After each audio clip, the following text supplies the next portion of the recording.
मंगलम गौतमो गणी मंगलम कुंद कुंदाद्यो जैन धर्मोस्तु मंगलम सर्वमंगलमांगल्यम सर्वकल्याणकारकं प्रधानं सर्वधर्माणां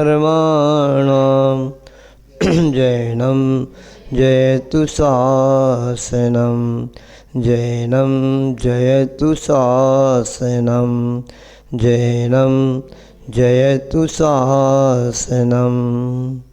बुरे अश्यकारी देवालय श्री मुनिश्वरनाथ भगवान की, देवादेव सिद्धेशु संजय गुरुशरण जी भगवान की, संत श्रोमणी आचार्य गुरुवर्षि विद्यासागर जी महाराज जी की, परम पूज्य आचार्य प्रवर्षि समय सागर जी महाराज जी की, पूज्य निर्यापक श्रोमणी श्री वीर सागर जी महाराज जी की, मुनिषि विशाल सागर जी महाराज जी की।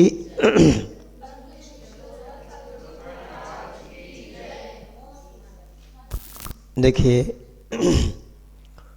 नीचे अभी 6:30 बजे से 7:30 बजे तक सर्वाश्वती ग्रंथराज का स्वाध्याय चल रहा है और वहाँ पर अभी चर्चा आई कि 108 प्रकार के दरवाजे हमारे कर्मों को आने के लिए हैं। मतलब सभी अपन सभी के लिए 108 दरवाजे हैं जहाँ से हमारे कर्म आते हैं, है ना। कौन से हैं वो दरवाजे, पता है आपको? कोई बता सकता है?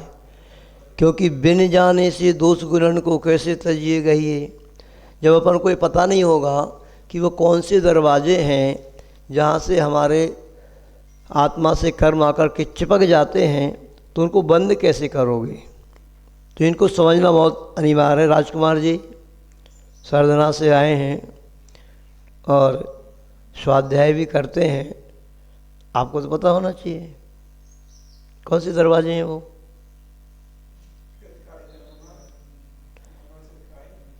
नहीं, ये तो हाँ, पूरा वो जो आलोचना पाठ का एक श्लोक है ना, दोहा है ना, है ना, इसका इसमें आया है बहुत अच्छा। ये 12 भावना में देखो, हम बता देते आपको याद आ जाएगा, सभी को याद आ जाएगा। 12 भावनाओं में आता है, ये पूरी पढ़ी लेते हैं अपन, इसकी आश्रय भावना पढ़ते हैं, ठीक है ना। इसमें आपको बहुत समझ में आएगा अच्छे से थोड़ा विषय कि कैसे कर्म हमारे पास आते हैं और फिर आते हैं तो उनको हम आना कैसे बंद कर सकते हैं या उनसे कैसे हम थोड़ा सा कंट्रोल कर सकते हैं। आश्रय भावना हम पढ़ते हैं।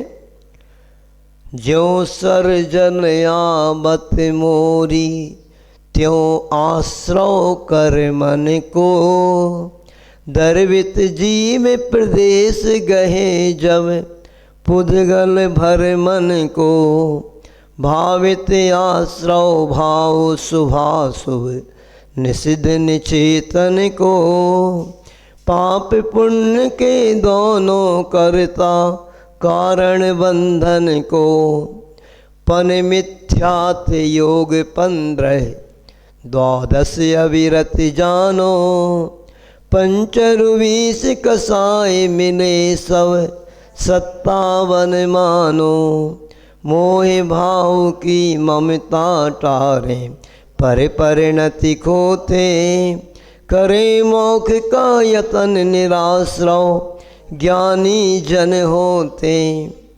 आप जो बता रहे थे ना, हमें कोई भी कार्य करना है ना, तो उसमें हम करते हैं कोई काम तो मन वचन काय कृत कारित अनुमोदना, क्रोध मान माया लोभ, ये 4 कसाएँ होती ना, इनका आपस में गुणक्रम करने से ये आश्रव के 108 दरवाजे भी बन जाते हैं। यहाँ पर आलोचना पाठ में अलग बताए, आश्रव के 57 द्वार बताए यहाँ पे कि ऐसे भी इन 57 अलग अलग तरीके से आचार्यों ने बताए। यहाँ पर आप देखो, पन मिथ्यात, 5 मिथ्यात, मिथ्यात कर्म एक ही होता है किंतु उसके 5 भेद हैं। मतलब यदि उस मिथ्या कर्म से हम ग्रसित हैं तो हमारा बहुत मोटा दरवाज़ा कर्मों का आने का खुला हुआ है। अब मिथ्यात्व क्या कहलाता है? क्या होता है मिथ्यात्व?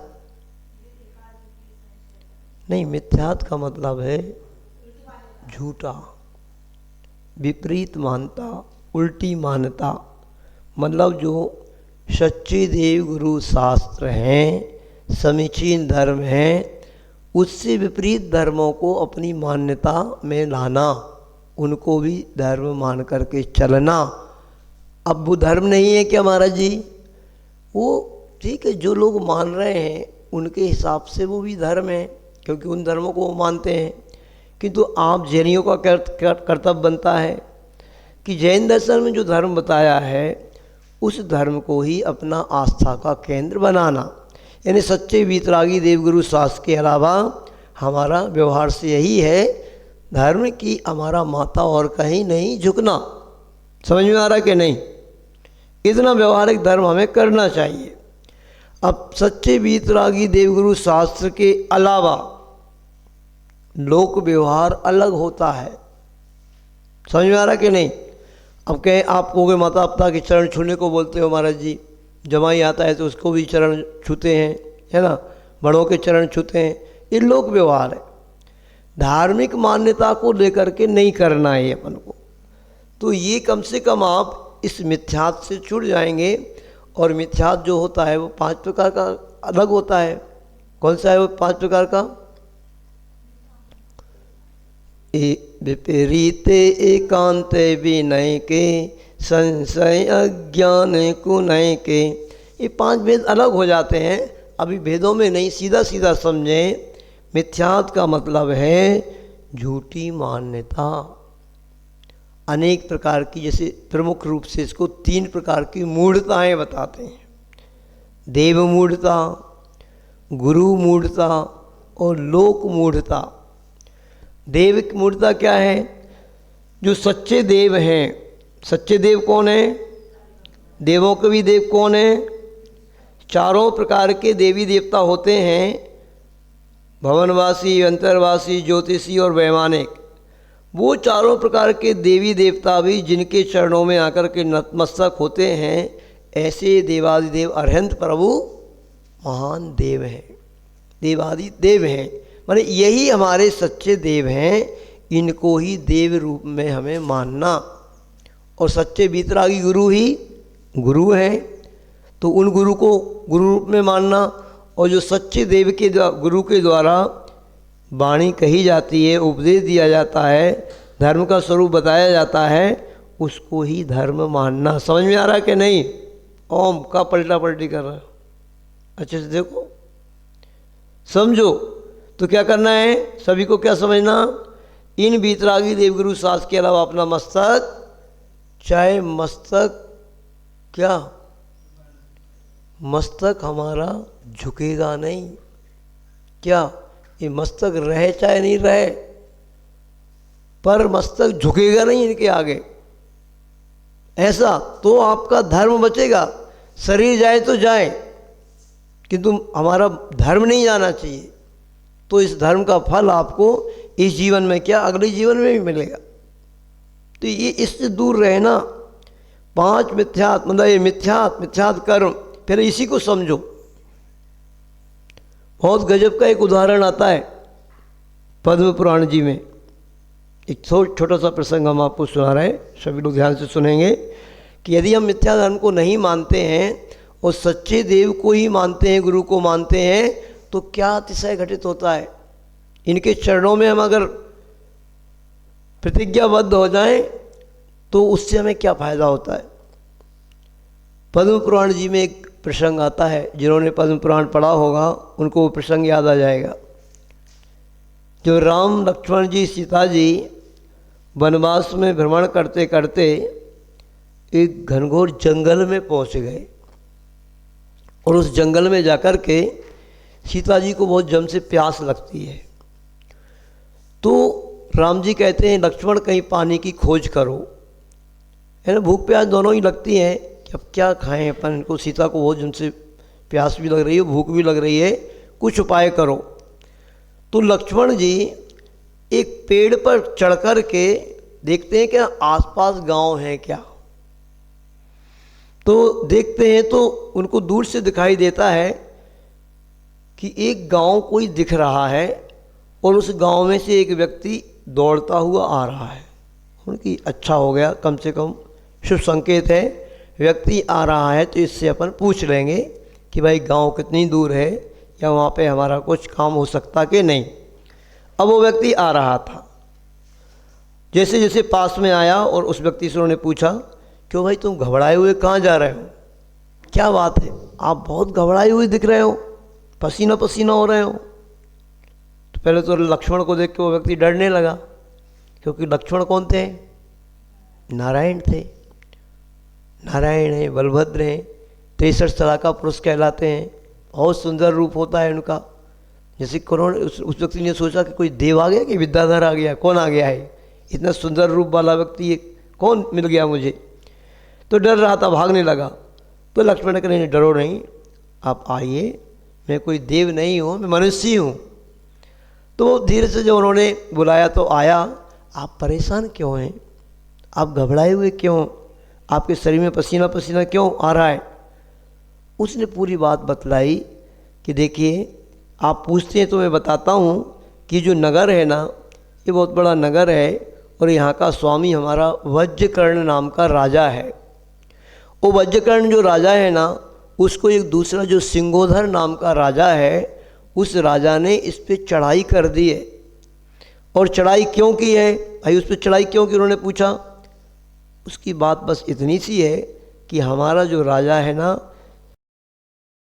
एक बार कोई मुनि महाराज के दर्शन करने गया और उनसे उसने नियम लिया है कि हम सच्चे देव गुरु शास्त्र के अलावा कहीं भी अपना मस्तक नहीं झुकाएंगे। अब राजा कहता है कि मुझे मस्तक झुकाओ, तो वो नहीं झुकाते हैं। अब इससे बचने के लिए उन्होंने क्या किया, अब चूंकि राज्य को भी बचाना है और अपना लोक व्यवहार को भी निभाना है, धर्म भी बचाना है, तो हमारे राजा ने क्या किया, अपनी अंगूठी में एक मुनीश्वरनाथ भगवान की मुद्रा को बना कर के पहन ली है। और उसको जब राजा के सामने नमस्कार करता है ना, तो वो मुद्रा को ही नमस्कार करता है, राजा को नहीं करता है। तो ऐसे अपना धर्म बचाने के लिए कभी कभी ऐसा करना पड़ता है, छल भी करना पड़े ना तो वो छल नहीं कहलाएगा, ध्यान रखना, धर्म को बचाने के लिए ये मायाचारी नहीं कहलाएगी। पर कुछ लोग समझ गए तो फिर उन्होंने शिकायत कर दी। तो शिकायत कहती तो राजा ने कहा या तो तुम मुझे नमस्कार करो, नहीं तो मैं तुम्हारे राज्य को ही समाप्त करता हूँ। तो उसने कहा देखो भाई, तुम हमारा सब कुछ लूट लो, तुम राज लूट लो, सबको राजपाट ले लो, पर मैं तुम्हें नमस्कार तो नहीं करूँगा, मैं तो सच्चे देवगुरु शास्त्र को ही नमस्कार करूँगा। जब इस प्रकार की कठिन प्रतिज्ञा उस राजा ने देखी तो उस राज्य को उजाड़ने के लिए वो उस पर चढ़ाई करने के लिए आ गया। तो इस राज्य से सारे लोग निकल कर के भाग गए हैं और जो हमारा राजा है वो तो जो बहुत अच्छा महल बना हुआ है, किला बना हुआ है, उसके कपाट बंद करके अंदर है। ऐसा जब उसने समाचार सुनाया तो राम लक्ष्मण जी को, लक्ष्मण ने जाकर के राम को बताया सारा समाचार। और राम लक्ष्मण दोनों ने सोचा ऐसे धर्मात्मा व्यक्ति का तो हमें सहयोग करना चाहिए, क्योंकि वो तो महान पुरुष थे। तो फिर वो जाते हैं वहाँ पर और उस व्यक्ति को मार भगाते हैं। और जब वो व्यक्ति भाग जाता है, यानी हार जाता है युद्ध में, तो राम लक्ष्मण के चरणों में गिरता है। तो राम लक्ष्मण जी कहते हैं हमारे चरणों में नहीं, उस वज्रकर्ण के चरणों में गिरो, तब तुम्हें माफ़ किया जाएगा और उसका सब राज वापस दो। तो पूरा का पूरा राज उसका वापस दिलाते हैं। देखा आपने, ऐसा धर्म का चमत्कार होता है। देवा भी तत्प्रवंती जस दम में श्यामणो, उस व्यक्ति के चरणों में देवता लोग भी आकर के नतमस्तक होते हैं जो धर्म में दृढ़ रहता है, सच्चे देव स्वरूप गुरु शास्त्र का ही भक्त रहता है। तो देवी देवता भी आपके आकर के सहयोगी बना करते हैं। आपकी दृढ़ता होना चाहिए। सोचो इस घोर जंगल में भी ये जो आप देख रहे हैं ना कुंतलगिरी सिद्ध क्षेत्र, ये चारों तरफ आज से बहुत पहले की बात है घनघोर जंगल था। और घनघोर जंगल में भी यही जो स्थान है, इस स्थान पर देशभूषण जी, कुलभूषण जी, ये जो मुद्रा देख रहे हैं, भगवान देख रहे हैं ना आप, ये दोनों, ये भी प्रसंग रामायण में भी, पद्म पुराण में ही आता है। यहाँ पे तपस्या करने खड़े हो गए दोनों युवा, जिनको अभी बाल कुमार ही थे, जल्दी दीक्षा ले ली थी, वो प्रसंग भी आपको याद होगा। और यहाँ पर आकर के घनघोर तपस्या कर रहे थे। उस समय भी यहाँ पर राम लक्ष्मण जी ने आकर के ही उस उपसर का निवारण किया था कि देखो ये दोनों मुनिराज घोर तपस्या कर रहे हैं और उनका पूर्व जन्म का कोई वैरी है, वो इनके ऊपर उपसर कर रहा है। गजब की घटना है। ये प्रसंग आप लोग पढ़ना, श्री पद्म पुराण जी में आता है कि कैसे उन्होंने उस उपसर को दूर किया और इन देशभूषण जी, कुलभूषण जी, दोनों मुनि महाराज को, जो दोनों युगल थे, मतलब युगल भाई, युगल भी थे और क्या बोलते, जुड़वा भाई थे, और घोर तपस्या कर रहे थे। फिर उनको यहाँ पर केवल ज्ञान हुआ। केवल ज्ञान होने के बाद आसपास यत्र विहार भी उनका हुआ होगा, किंतु फिर से ध्यान अवस्था में यहीं खड़े हुए और यहीं पर उन्होंने मुक्ति को भी प्राप्त किया। ऐसा महान क्षेत्र ये है, कुंतलगिरी सिद्ध क्षेत्र, है ना। तो समझने का पुरुषार्थ करना, है ना। 108 प्रकार के दरवाजे या 57 प्रकार का जो हमारा जो आश्रव कर्मों का हो रहा है, अगर अभी आचार्य भगवान का भी उपदेश वहाँ पे पढ़ रहे थे तो उन्होंने यही कहा कि अगर हम इन दरवाज़ों को बंद नहीं करेंगे और हमारे सारे पाप के दरवाजे भी खुले रहेंगे तो सोचो फिर हमारा पाप कितना बढ़ जाएगा। हमें पाप के दरवाज़ों को बंद करना चाहिए, और पुण्य के दरवाजे यदि हमारे बंद नहीं भी होते हैं तो पुण्य तो आएगा, तो वो हमारा उस पाप को धोने वाला ही होगा। पुण्य के दरवाजे नहीं, आश्रव 2 प्रकार का है, पाप आश्रव और पुण्य आश्रव, शुभ आश्रव अथवा अशुभ आश्रव। तो सबसे पहले हमें पापाश्रव को बंद करना है, अशुभ आश्रव को बंद करना है, और पुण्य आश्रव आएगा तो पुण्य से तो ये पाप धुलता ही है। अब सोचो आपके कितने दरवाजे बंद हैं, क्यों भाई? कम से कम जो लोग यहाँ पे बैठे हैं, एक मिथ्यात का दरवाज़ा बंद है कि नहीं आपका? है। तो जितने भी लोग बैठे हैं यहाँ पर, सच्चे देवगुरु शास्त्र के अलावा कहीं भी अपना मस्तक नहीं झुकाते हो, है ना, नहीं झुकाते हो, तो एक दरवाज़ा तो आपका बंद है, परिमिथ्यात। योग 15 है। अब 15 योग होते हैं, ये तो हमारे चलते ही रहते हैं। योग मतलब हमारे मन वचन काया की क्रिया, ये तो होती रहती है, तो इनके माध्यम से तो कर्म आ ही रहे हैं। अब इनके माध्यम से मन वचन और काया तो किसी का रुकता नहीं। किसका रुकता है? किसका रुकता है? मन वचन और काया मतलब शरीर। ये कब रुकता है? मतलब कब रुकता है? अभी आपका रुका है कि चल रहा है? चल रहा है। हमारा रुका है कि चल रहा है? हमारा भी चल ही रहा है। ये रुकता कब है? जब मुनि महाराज या आप भी ध्यान अवस्था में बैठते हैं। उस ध्यान अवस्था में बिल्कुल मन वचन और शरीर भी बिल्कुल भगवान की मूर्ति के वक्त स्थिर हो जाए। मुनि महाराज भी जब शुद्ध उपयोग में जाते हैं तब कई प्रमुख रूप से ये हमारे तीनों मन वचन काया की प्रवृत्ति रुकती है। तो मुनि महाराज तो ध्यान करते हैं, आप कब कब करते हो? कौन कौन आज ध्यान करके आ रहा?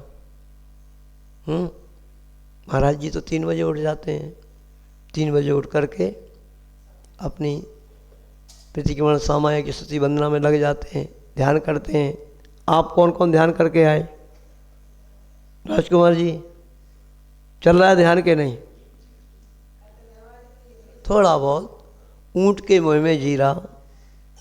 आचार्य भगवान अभी वहाँ पे अपने उपदेश में कह ही रहे थे कि हम क्या करते हैं, श्रावकों का जो भी काम है वो क्या है?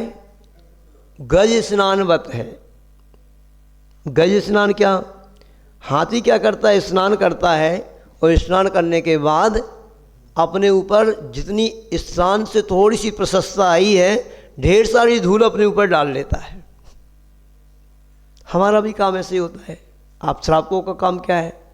आए कुंतलगिरी क्षेत्र में आ गए, या कोई तीर्थ वंदना करने के लिए गए, तब तक तो थोड़ा बहुत वहाँ पे गए तो वही धर्म कर लिया, फिर यहाँ से जाने के बाद क्या होगा? वही आपाधापी, वही व्यापार, वही बिजनेस, वही खेती, वही झूठ साँच, 5 पाप में लगते हैं। तो क्या? ऊँट के मुँह में जीरा। ऊँट है और उसको इतना जीरा के बराबर कोई भोजन करा दो, इतनी भूख लगती है कि वो 1 महीने का भोजन अपने कंठ में संग्रह करके रखता है। ऐसा ऊँट होता है। अब ऊँट के मुँह में जीरा का मतलब समझ गए? कोई इतना सा थोड़ा सा धर्म कर लिया तो उससे पाप धुल गया क्या? समझने का पुरुषार्थ करेंगे। उसमें भी जो आपके लिए कहा गया वो ही नहीं करते हो तो क्या होगा? पाप का ही संग्रह हो रहा है। पुण्य तो आप कर ही नहीं पा रहे हैं, बस थोड़ा बहुत आते हैं, कर भी लेते हैं तो क्या करते हैं? उसकी लिस्ट बना के रखे हों। राजकुमार जी, सर्वना चातुर्मास में जो दान किया होगा, हाँ ये बोली ली थी, ये बोली ली थी, क्यों भाई? या जहाँ भी दान करते हो उतना दिमाग में है कि नहीं? हाँ देखो, अभी तो महाराज जी वहाँ करके आए, वहाँ का भी देना है, वहाँ का भी देना है, वहाँ का भी देना है, ये सबके दिमाग में रहता है। दान जो व्यक्ति करता है वो दिमाग में रहता है। और पाप, पाप ध्यान में है। जब से आप संसार में हो, इस वर्तमान की अपेक्षा ही लगा लो, बचपन से लेकर के अभी तक कितना पाप किया उसकी लिस्ट बनी है? किसी की बनी है? कोई रखता है हिसाब किताब? कोई भी नहीं रखता। क्यों भाई सेठ जी, आप कहाँ से आए? मुंबई से आए हो। जितना भी व्यापार करते हो, क्या करते हो? व्यापार है, जॉब है, व्यापारी है। उस व्यापार में कितना पाप का अर्जन होता है पूरा डेटा है आपके पास, लिखा पड़ी है। ये लिखा पड़ी तो होगी कितना फायदा हो रहा है, कितना घाटा हो रहा है। ये पाप हो रहा है, कौन कौन सा पाप हो रहा है। इस पैसे को कमाने के लिए हम कौन कौन सा क्या क्या झूठ साँच बोलते हैं, क्या करते हैं, उसकी लिखा पड़ी है? नहीं है ना? कोई नहीं कर रहा है इसकी लिखा पड़ी, ना कोई करता है। मतलब जो पुण्य करता है, कोई शुभ काम करता है, उसका तो पूरा लेखा जोखा रखता है। वो ऊँट के मुँह में जीरा ही करता है। समझो, आप विचार करिए, आपको इसका भी लेखा जोखा रखना चाहिए। सबसे अच्छा समझदार व्यक्ति जो वो कहलाएगा कि जैसे व्यापार में लेखा जोखा रखते हो ना, तो अपने इस धार्मिक प्रक्रिया का, दान पुण्य का, इसका भी लेखा जोखा इसका रखो और उसका भी रखो कि हम पाप कितना कर रहे हैं और पुण्य कितना कर रहे हैं, तो बैंक बैलेंस सही बनेगा। नहीं तो आचार्य भगवान क्या कहते हैं? गुरुवर विद्यासागर जी महाराज ने एक जगह देखा, भरी पालड़ी नीचे जाती, खाली ऊपर जाती है, इसी बात को स्पष्ट तुला हमें बतलाती है। तुला मतलब तराजू। जब वो वाला तराजू चलता था ना, हाथ में पकड़ने वाला, अब उस तराजू में दोनों तरफ रख दो। अब सामान है भी आपके पास है, आपको तो लोहे का काम है, तो उसी से करके देते होगा ना, है? कंप्यूटराइज्ड आ गया, वो समाप्त हो गए। वजन तो बताता है, पर वो तराजू जब रहती थी ना, जिस समय वजन जहाँ रहता था वो नीचे जाती थी कि नहीं? तो अब आप देख लो, पाप का और पुण्य का, शुभ कर्म का या अशुभ कर्म का वजन किसका भारी है? किसका भारी है? हैं राजकुमार जी? प्रतिमा ले ली ना? नहीं ली? अरे कब लोगे? अभ्यास कब तक चलता रहेगा? अरे थोड़ा तो पुण्य का बैलेंस बढ़ाओ, है ना? अब बहुत हो गया, जिम्मेदारी सौंपो बच्चों को, बेटों को। अपन तो फ्री हो, आराम से अब थोड़ा आगे बढ़ो, पुण्य का बैलेंस ज़्यादा बढ़ाओ, नहीं तो पाप का ही बैलेंस बढ़ता जा रहा है। तो भरी पाड़ली नीचे जाती। कहाँ जाना है? नीचे जाना है कि ऊपर जाना है? जाना तो महाराज जी ऊपर ही है। जाना तो ऊपर ही है, काम नीचे जाने वाले करना है। तो वह कैसे काम चलेगा? समझो, विचार करो। सभी लोगों से कहना है, ये मनुष्य जीवन बहुत दुर्लभता से मिला है। ऐसा द्रव्य क्षेत्र काल भाव अभी जो वर्तमान में चल रहा है बहुत दुर्लभ है। कब किसके साथ क्या घटना घट जाए, तीव्र पाप कर्म का उदय आए, तो कभी भी किसी के भी साथ भी कुछ भी घट जाता है। घटता है कि नहीं घटता? बताओ। कोई पता नहीं कितना बैलेंस पहले का पाप का है अपना। जो धर्मात्मा व्यक्तियों के साथ भी घट जाता है तो जो अधर्मात्मा है उसका क्या भरोसा, जो धर्म करता ही नहीं। बताइए आप, अभी एक बहुत ही धर्मात्मा व्यक्ति थे, यहाँ पर एक राव साहब थे, बहुत अच्छे प्रतिमाधारी थे। कितनी 7 प्रतिमा थी, कितनी प्रतिमा थी उनकी, या 8 प्रतिमा थी, बहुत अच्छे धर्मात्मा व्यक्ति थे। उनको भी अटैक आया, चले गए अभी कुछ 2-4 दिन पहले ही। तो कोई भरोसा है किसी का? हाँ ये है, अगर बैलेंस बना करके रखा तो वो तो साथ में जाएगा। देखो कर्म का बैलेंस आपने जो भी बना लिया है, पुण्य का अर्जन किया है, प्रतिमाधारी श्रावक है, मुनि महाराज है, कोई भी त्यागी वृत्ति है, तो जो पुण्य का संचय करके रखा वो तो साथ में जाएगा, वो दुर्गति नहीं करेगा। आपकी गति तो अच्छी होगी धर्मात्मा व्यक्ति की, किंतु और श्रेष्ठ जब हो जाती, जब समाधि पूर्वक मरण हो, बहुत अच्छे से मरण हो, तो और ज़्यादा बैलेंस बनता है, ज़्यादा लाभ होता है। तो थोड़ा थोड़ा आप लोग मन बनाएं और ये जो 57 दरवाजे हैं इनको बंद करने का पुरुषार्थ करिए जितना हो सके, है ना। यहाँ प्रभु चरणों में आए हैं, बहुत अच्छे ऊर्जा से भरे हुए प्रभु हैं, इनकी शांति धारा अभिषेक करने का सौभाग्य प्राप्त करें। जो भी यहाँ पे आता है, हम लोगों को तो बहुत तरस आता है, बहुत सारे लोग इतनी जल्दीबाजी में आते हैं कि बस दूर से ही हाथ जोड़ करके चले जाते हैं। जो भी सभी लोग तीर्थ यात्रा करने जाते हैं वहाँ पर भी यदि भगवान का अभिषेक हो रहा है, शांति धारा हो रही है और गुरु मुख से हो रही है, तो यदि ज़्यादा लाभ लेना चाहते हो आप, व्यापार में जैसा हमेशा सोचते हो ज़्यादा फायदा हो कि कम हो, मुंबई वाले भी यहाँ से पूछेंगे क्या विचार बनाते हो, सोचते हो कि भाई ज़्यादा फायदा हो, यहाँ के नहीं सोचते। जो सोचता है वो तो आ जाता है और आने वाले आए हैं। ऐसे ही सोचना चाहिए, नहीं तो पाप का ही बैलेंस बढ़ता जाएगा। आज आपको थोड़ा सा मिथ्यात्व के बारे में हमने बताया है, ऐसे अपन इन आश्रम द्वारों की चर्चा करेंगे। बोले अच्छे गुरु विद्यासागर जी महाराज जी की जय हो। परम पूज्य निर्यापक मुंशी वीर सागर जी महाराज की जय हो। परम पूज्य विशाल सागर जी महाराज। ऐं श्रीं क्लीं ऐं अरं बम मम हम सम तम पम बम बम मम मम हम हम सम सम तम तम पम पम झम झम झ्वीं झ्वीं छ्वीं छ्वीं द्रां द्रां द्रीं द्रीं द्रावय द्रावय नमो रते भगवते श्रीमते पवित्र तर्जनेन जिन्म विशेषयामि थे तीर्थोत्तम वैर्निरहि क्षीरवारिधि रूप कही स्नपयामि सुजन्माप्तान जिनान सर्वार्थ सिद्धिदान। ओम बोलो। पुष्पादि वीरांता जलन स्यामिति स्वाहा। ओम ह्रीं श्रीं पुष्पादि वीरांता जलन स्यामिति। चलिए शांति धारा का अवसर जिन्होंने प्राप्त किया है उनको झाड़ी दे दें, झाड़ी दे दो भाई। स्वाहा। चलो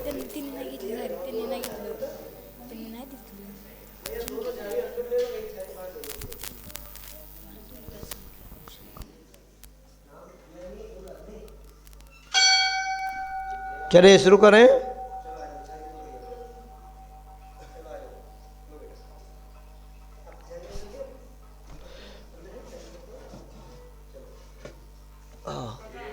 देखिए जो लोग भी आप लोग बैठे हुए हैं यहाँ पर कहीं से भी, जैसा भैया ने आपको बताया ना, एक जोड़ी धोती दुपट्टा यहाँ मंदिर जी के लिए आप दे सकते हैं हथकरघा का, मात्र 1100 रुपये की राशि उसकी निछावर राशि है। आपका शांति धारा में नाम बोला जाएगा उस व्यक्ति का भी जो ये मात्र 1100 रुपये की राशि भी धोती दुपट्टा के लिए लिखाता है। यदि किसी के भाव हो तो आप अपनी पर्ची लिखा दो तो हम नाम बोल देंगे। यहाँ पे हम शुरू कर रहे हैं, आप लिख के दे दो ना, पर्ची लिख के दे दो, जो भी हो जिसको भी देना हो हम बोल देंगे यहाँ पे। ओम। चलिए शुरू करें।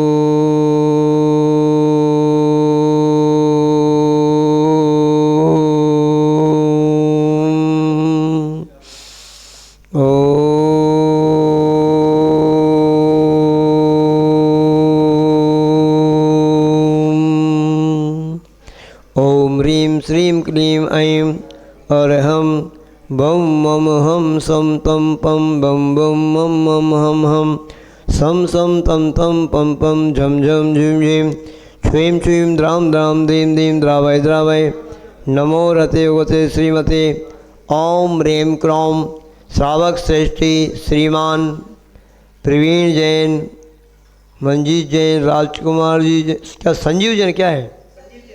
संजीव जैन, राजकुमार जी जैन, शुभम जैन, वंश वंशुल जैन, ईशिका जैन, अक्षिता किसने रखा है? अक्षिता जैन, ब्रह्मचारिणी दीदी अक्षिता नहीं, वो अक्षिता है, चाहिए इसी का है। हाँ अभी तो ब्रह्मचारिणी है सब, कोई बात नहीं। समस्त राजकुमार जी साधना परिवार, साधना मेरठ निवासना समस्त परिवार सर्वेशाओं, हाँ श्रीमान क्या लगाए? संजय जैन क्या लगा?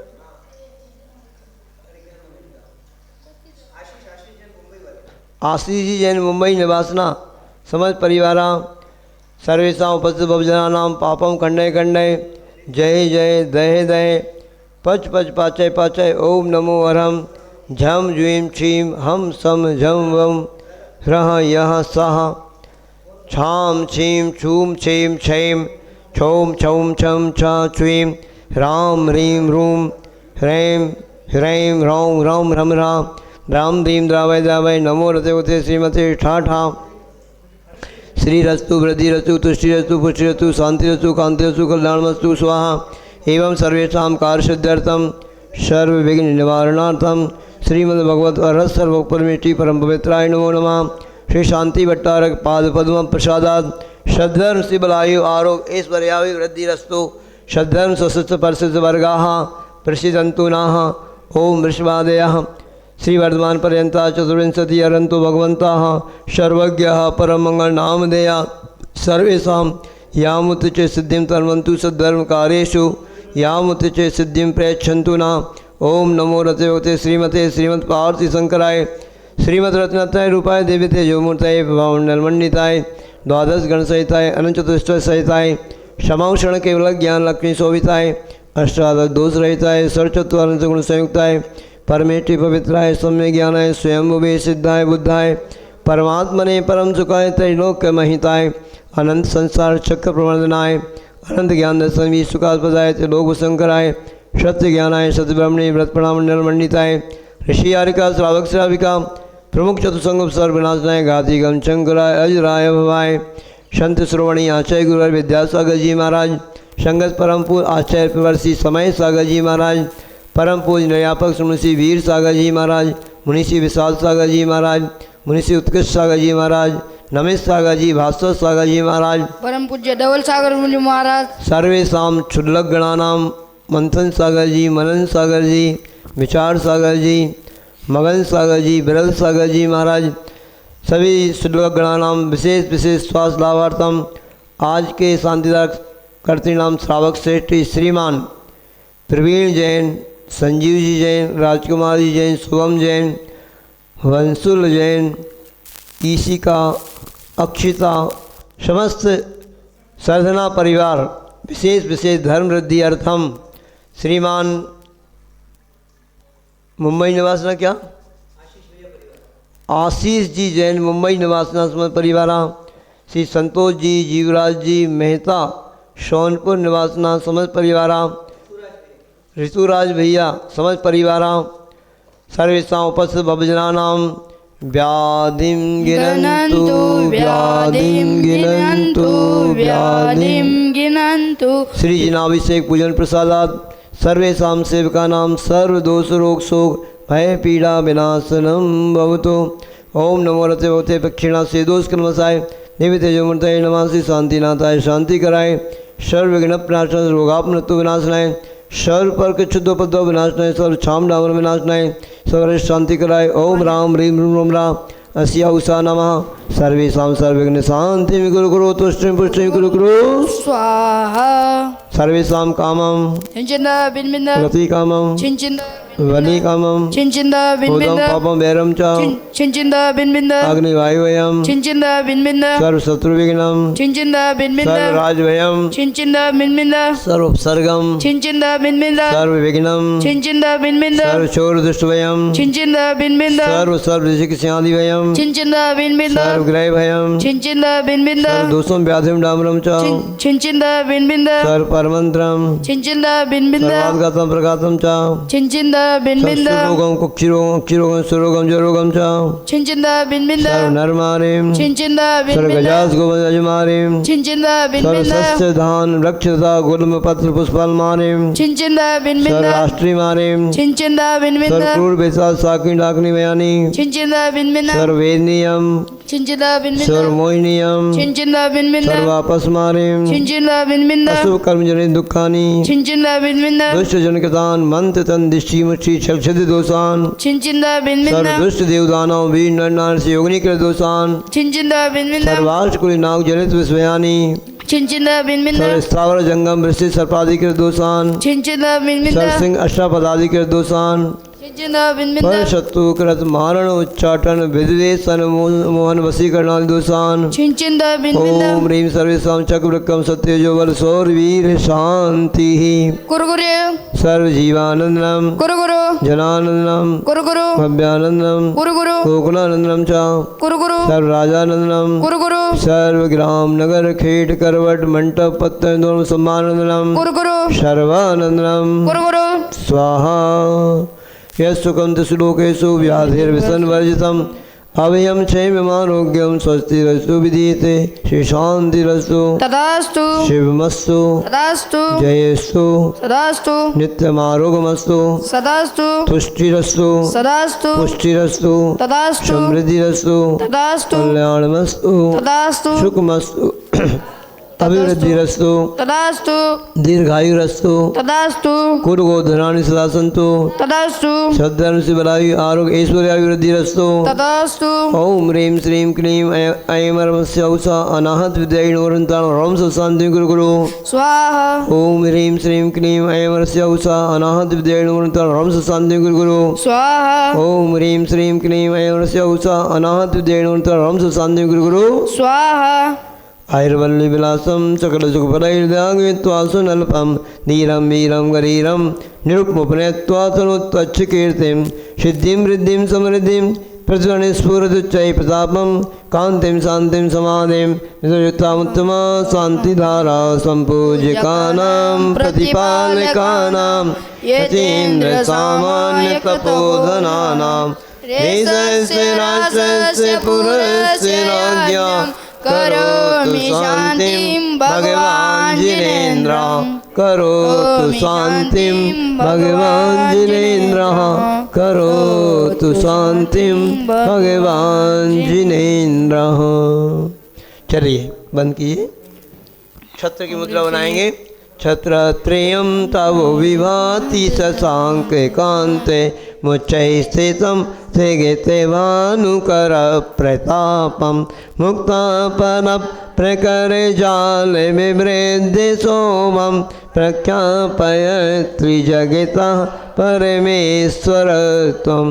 ओम ह्रीष्प्रातिहार मध्ये छत्रत्यं स्थापयामि कुन्दावदाते छलचामर चारुशोभं विभ्राजते तवे वपुः कलधौते कान्तं उद्यच्छशाङ्क शुचिनिर्जर वारिधारे मुच्चैस्तटं सुरगिरे विसाते कौम्बम्। ओम ह्रीष्प्रातिहार चमरद्यं स्थापयामि कुन्दावदात छलचामर चारुशोभं विभ्राजते तवे वपुः कलधौते कान्तं उद्यच्छशाङ्क शुचिनिर्जर वारिधारे मुच्चैस्तटं सुरगिरिर्विसाते कौम्बम्। ओम ह्रीष्प्रातिहार चमरद्यं स्थापयामि। अर्घ्य ले लेंगे। उदक चंदन तंदुल पुष्प के चरु सुदीप सुधूप पनार्घ कह धवल मंगल ज्ञान रणांकुले जिन ग्रहे जिन नाथ महम यज। ओम ह्रीं विश्वादि ग्रंथो विषयकांते शांति धाराए अनर्घ पद प्राप्त अर्घ्यम निरूपामि। स्वाहा। अब जो भी अर्घ चढ़ा